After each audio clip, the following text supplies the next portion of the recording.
नमस्कार प्रिय सिंह राशि वाले, 1 नवंबर से लेकर के 30 नवंबर के मध्य का संपूर्ण मासिक राशि फल लेकर के हर बार की तरह इस बार भी मैं एस्ट्रोलॉजर डॉक्टर रवि गुप्ता आपके समक्ष प्रस्तुत हो गया हूं। प्रिय सिंह राशि वाले, प्रत्येक मंथ की तरह इस मंथ भी मैं आपको बताऊंगा कि कैसा रहेगा आपके जीवन में सारे क्षेत्रों में आपका हाल, जिसमें मैं आपके जीवन के कर्म क्षेत्र, इनकम, दाम्पत्य, संपत्ति, संतान यानी जीवन के जितने भी मूलभूत अंग हैं सभी के बारे में बहुत ही बारीकी से चर्चा करूंगा। और अगर ग्रहों की स्थितियों में किसी प्रकार की अस्थिरता है तो पूरे महीने आपको इसके फल को शुभ बनाने के लिए कौन सा उपाय करना चाहिए, इसकी भी विस्तृत जानकारी मैं आपके समक्ष बता दूंगा। ये जो वीडियो है सिंह राशि वाले, चंद्र राशि पर आधारित है। अगर आपको अपना चंद्र राशि पता है तो बहुत अच्छी बात है। अगर आपको अपना चंद्र राशि नहीं पता है तो आप नाम के अनुसार या लग्न के अनुसार आप इस वीडियो को देख सकते हैं, जानकारी परफेक्ट मिलेगी। तो चलिए सिंह राशि वाले, सबसे पहले हम लोग जानते हैं कि नवंबर महीने में आपके कर्म क्षेत्र की स्थिति कैसी होने वाली है। प्रिय सिंह राशि वाले, आपके कर्म क्षेत्र कारक जो हैं वो शुक्र हैं। शुक्र जो है ये 3 नवंबर तक केंद्र में बैठे हुए हैं। 3 नवंबर के बाद ये द्वितीय भाव में नीच के हो जाएंगे। तो सबसे पहला मैं यह बताना चाहता हूं कि आपके कर्म क्षेत्र का मालिक जो है शुक्र, वो निश्चित तौर पे 3 नवंबर से कंटिन्यू पूरे महीने तक नीच के रहेंगे। तो आपको पूरे महीने पहला तो अपनी वाणी पे और अपने कर्म क्षेत्र पे बहुत ज़्यादा कॉन्शियस रहना है, यानी वाणी पर नियंत्रण और कर्म क्षेत्र पे किसी भी हाल में आलस्यपन का त्याग करके रखना है। दूसरी महत्वपूर्ण बात यहां पे मैं बता दूं कि कर्म क्षेत्रों में कुछ ग्रहों की दृष्टि इस प्रकार से पड़ रही है कि आपको इस महीने बहुत जबरदस्त लाभ देगा। ऐसे तो देखिए, मंगल की जहां तक बात करूं तो पूरे महीने कर्म क्षेत्र पे दृष्टि है। 16 नवंबर तक इनका अष्टम दृष्टि है, फिर ये सप्तम दृष्टि आएगा। फिर 17 नवंबर से कर्म क्षेत्र पे सूर्य की दृष्टि और 6 नवंबर से आपके जीवन में बुध की दृष्टि कर्म क्षेत्र पे आएगा। मतलब 6 नवंबर के बाद आपके व्यापार और नौकरी के बहुत ही बड़े बड़े ऑप्शन मिलेंगे। 6 नवंबर के बाद आपको कर्म क्षेत्रों में मान सम्मान की प्राप्ति होगी। इसके अलावा कर्म क्षेत्र पे इतने ग्रहों की दृष्टि पड़ने के कारण जिन लोगों की नौकरियां चली गई थी पुनः लगने की संभावनाएं बन जाएंगी। चतुर्थ भाव पे फिर मंगल का चतुर्थ दृष्टि सप्तम भाव पे मंगल का पढ़ने का मतलब ये हुआ कि अगर नौकरी में किसी प्रकार का कोई केस मुकदमा या परेशानी चल रहा था या नौकरी में या व्यापार में कोई व्यर्थ का स्थानांतरण हुआ पड़ा था, इन सभी चीज़ों से ये मुक्ति करा देगा। सप्तम भाव पे मंगल की दृष्टि पड़ने के कारण इन्वेस्टर बड़े बड़े मिल सकते हैं। पार्टनरशिपिंग का बहुत ही बेहतर लाभ होता हुआ दिखेगा और पिता से और सीनियर से तालमेल बहुत ही परफेक्ट मिलना चालू हो जाएगा। हालांकि जहां तक सीनियर से तालमेल या प्रमोशन पदोन्नति की बात है वो 16 नवंबर से पहले चांसेस पूरा है, क्योंकि भाग्य स्थान पे मंगल अपनी राशि की ओर देख रहा है। अगर मैं बात करूं कैसा रहेगा आपके जीवन में लॉटरी सट्टा शेयर मार्केट का हाल, देखिए एक बात तो मैं आपको बहुत ही क्लियर और स्पष्ट बताना चाहता हूं। पंचम भावस्थ बृहस्पति निश्चित तौर पे वक्र पोजीशन पे है, लेकिन देख तो अपनी राशि को ही रहे हैं। इस महीने लॉटरी सट्टा शेयर मार्केट का लाभ आपको थोड़ा सो मिलेगा, अतः ये आपके स्वयं के सूझबूझ पे निर्भर करेगा कि आप किस प्रकार से ट्रांजैक्शन करते हैं। इस मामले में आपको थोड़ा ध्यान देना चाहिए। अगर मैं बात करूं कैसा रहेगा आपके जीवन में, सबसे महत्वपूर्ण बात विदेश यात्रा का हाल। विदेश यात्रा कारक बुध 6 नवंबर से केंद्र में आ रहे हैं। भाग्य स्थान में पहले से मित्रगत राशि में बृहस्पति का विराजमान होना यह दिखाता है कि 6 नवंबर के बाद विदेश यात्रा से रिलेटेड लाभ मिलेगा। किसी प्रकार से वीजा, ग्रीन कार्ड को लेकर के कुछ समस्याएं हो रही हैं तो वह भी आपके जीवन में 6 नवंबर के बाद बेहतर होता हुआ दिखेगा। हालांकि 17 नवंबर के बाद इसमें ज़्यादा बेहतर फल मिलता हुआ दिखेगा, क्योंकि मंगल का आय स्थान पे अष्टम दृष्टि जाने से इसका लाभ ज़्यादा मिलेगा। कैसा रहेगा इनकम का हाल, देखिए एक बात मैं आपको बताना चाहता हूँ, इनकम के साथ एक्सपेंसेस बहुत जरूरी होता है। आप करोड़ों और लाखों कमा ले, लेकिन अगर आप पैसा टिक नहीं रहा है, आपके पास खर्च हो जा रहा है, तो फिर दिक्कत है। एक बात मैं आपको बहुत ही क्लियर बताना चाहता हूं। पहली बात यहाँ पे क्या है कि 3 नवंबर से शुक्र द्वितीय भाव में जाएंगे। जब शुक्र द्वितीय भाव में जाएंगे तो वहां पे वो नीच का हो जाएंगे।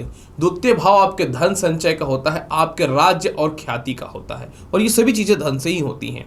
तो द्वितीय भाव पे जब शुक्र नीच के रहेंगे तो पूरे महीने आपको हैवी खर्च करने से बचना पड़ेगा। किसी प्रकार का स्कैंडल, किसी प्रकार का कह सकता हूं लोगों की सहायता या छोटे भाई बहनों के चक्करों में या रिश्तेदारों के चक्कर में व्यर्थ का एक्सपेंस मत कीजिएगा। इस महीने इनकम से ज़्यादा एक्सपेंस का योग बन रहा है, क्योंकि ये ध्यान देने वाली बात है। हालांकि मैं बात करूं तो आय कारक बुध केंद्र में है और इसके अलावा जो है 16 नवंबर से मंगल का आय स्थान पर दृष्टि पड़ जाएगा। मतलब आपके जीवन में 16 नवंबर तक इनकम की कमी नहीं होगी, थोड़ा थोड़ा इनकम होता रहेगा। इतना इनकम होगा कि सामान्य तौर पे आपकी सफलताएं देखने को मिलेंगी। लेकिन 16 नवंबर पे आय स्थान पे मंगल का दृष्टि पड़ जाना, जो भाग्य का मालिक होता है, आपके जीवन में इनकम के सोर्स को बहुत हैवी कर देगा। यानी 16 नवंबर से आपका इनकम 10 गुना बढ़ता हुआ दिखेगा। 16 नवंबर से आपके जीवन में चारों तरफ से पैसे आने के योग बनेंगे, एक्सपोर्ट इंपोर्ट विदेशों से या अपने कर्म क्षेत्रों में आने के योग बनेंगे। जबकि लॉटरी सट्टा में मैंने पहले भी बोला है थोड़ा सा दिक्कत आ सकता है।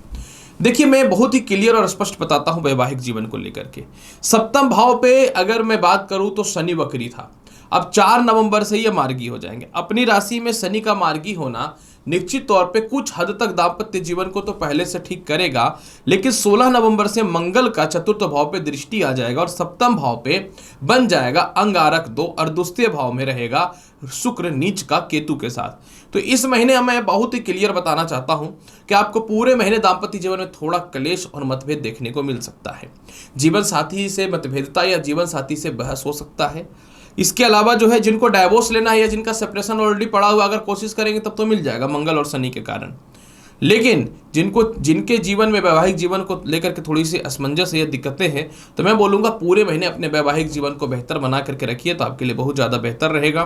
इसी के साथ अगर मैं बात करूँ आपके जीवन में लव लाइफ की, तो पूरे महीने भी लव लाइफ में मतभेद, खटास, परेशानी देखने को मिल सकता है। तो आपको मैं बोलूँगा कि इस महीने आपके वैवाहिक जीवन को लेकर के समय बहुत बेहतर नहीं है। ये सारा कुछ डिपेंड करेगा आपकी खुद के जुबान पे या वाणी पे और आपके खुद के क्रोध पे। तो आपको इस मामले में ध्यान देना पड़ेगा, क्योंकि 17 नवंबर तक ऐसे भी लगन का मालिक नीच का है, तो परेशानियां बढ़ सकती हैं सिंह राशि वाले। और मैं बहुत ही सीधी सीधी बात करता हूं कि पूरे महीने आपको लव लाइफ और वैवाहिक जीवन पे ध्यान देना पड़ेगा, तो देना पड़ेगा। कैसा रहेगा आपके जीवन में भूमि, मकान, वाहन, संपत्ति का हाल? 3 ग्रह, वो भी महाग्रह चतुर्थ भाव पे आ जाएंगे तो संपत्ति की प्राप्ति हो ही कैसे नहीं सकती, कोई नहीं रोक सकता। आपके जीवन में 6 नवंबर से धन और आय कारक केंद्र में जाएगा, यानी आपको जितना धन संपत्ति के लिए चाहिए वह मिलता हुआ दिखेगा। और 16 नवंबर के बाद भूमि, मकान, वाहन, संपत्ति तो कोई रोक ही नहीं सकता है, क्योंकि मंगल का रोचक योग बन जाएगा। और जब मंगल का रोचक योग बन जाएगा तो आपका तो इतिहास बदल जाएगा सिंह राशि वाले।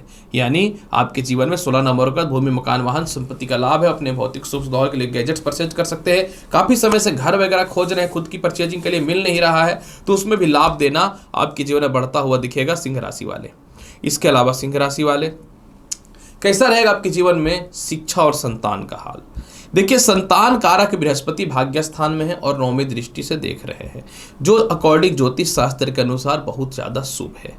लेकिन यहाँ पे एक समस्या ये हो रहा है कि आपके जीवन में द्वितीय भाव पे जो है शुक्र जो है वो नीच का हो रहा है 3 नवंबर से। और शुक्र आपकी कुंडली में कर्म क्षेत्र के अलावा तृतीय भाव के अधिपति है। यानी इस महीने आपको निश्चित तौर पे शिक्षा में बढ़ोतरी के अवसर दिखेंगे। लेकिन 3 नवंबर के बाद अगर आप लव लाइफ के चक्करों में या फिर कह सकता हूं अत्यधिक मित्रों के चक्कर में फंसते हैं, तो शिक्षा में बाधा उत्पन्न होना तय है, क्योंकि शुक्र आपको थोड़ा डिस्टर्ब करेगा। पारिवारिक हो, लव लाइफ हो या मित्रों के चक्करों में हो, तो आपको इस मामले में ध्यान देने की आवश्यकता रहेगी, नहीं तो शिक्षा में बाधा उत्पन्न हो सकता है। जबकि आपके जीवन में संतान पक्ष की मैं बात करूं, पूरे महीने संतान पक्ष के योग अच्छे हैं। हाँ, द्वितीय संतान को लेकर कष्ट है या परेशानी है, या द्वितीय संतान को लेकर के उसके स्वास्थ्य को लेकर परेशानी है, या कंसीव करने में दिक्कतें हो रही हैं, तो आपके जीवन में 4 नवंबर से इस मामले में सफलताएं मिल रहे हैं।